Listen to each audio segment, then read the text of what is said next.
পোশাকের স্বাধীনতার দিক তাকান। মেয়েদের এখন পোশাকের স্বাধীনতা দিতে হচ্ছে, যুবকদের স্বাধীনতা দিতে হচ্ছে। গতকালকে দেখছি একজন ছেলে চুল কাটছে এমন কায়দায়, আসলে নাম কি আমি জানি না, ওনার চেয়ে নামটা শোনার দরকার ছিল। দাড়ি রাখছেন আপনি, দাড়ির মধ্যে একটা হলো মানে কায়দা চলে আসছে। প্রত্যেকটি জায়গায় জাহিলিয়াতের যে একটা রেশ, সেটা দিয়েই কিন্তু আমরা চলছি এখন।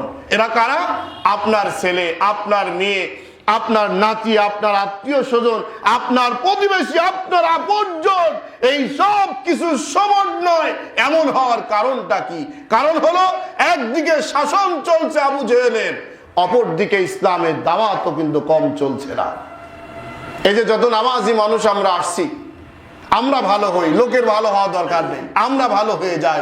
এই মানুষগুলো যদি রমজান মাস আসছে আপনাকে ঈমান মজবুত করার জন্য, শ্রেষ্ঠ কিতাব দিয়েছেন আল্লাহ আপনাকে পরিবর্তনের জন্য, শ্রেষ্ঠ জাতি বানিয়েছেন আল্লাহ আপনাকে শ্রেষ্ঠ আদর্শ শিক্ষা দেওয়ার জন্য, আমরাই হই না কেন?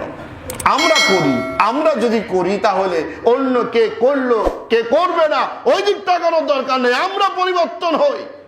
কিন্তু আমরা কি পরিবর্তন হতে পারছি বলেন? এই যে ঈদের শুরু হয়েছে বাইনা, ছেলে মেয়েকে টাকা পয়সা দিয়ে বাজারে না দিলে তো আর হয় না। এই যে শুরু হয়ে গেল, তাদের চয়েস মতো যেই পোশাকগুলো পড়ছে, একজন বেহুদা বেপন্ন অবস্থায় জাহিলিয়াতি কারবারের পোশাক নিয়ে যখন আসলো, আপনি বললেন হ্যাঁ গুড, খুব ভালো, এই পোশাকটা খুব চমৎকার। এ দেখছিলাম অমুক এলাকার অমুক জায়গার অমুকের মেয়ে দেখছিলাম, মা তুমি কিনে নিয়ে আসছো, খুব ভালো।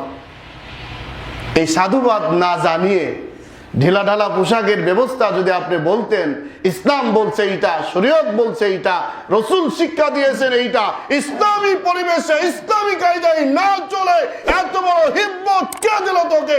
আমার মেয়ে যদি হোক এই পোশাক বন্ধ কর, আর না হলে আমার পরিচয় বন্ধ কর। দুইটা সমন্বয় দেখতেন পরিবর্তন হতে বাধ্য।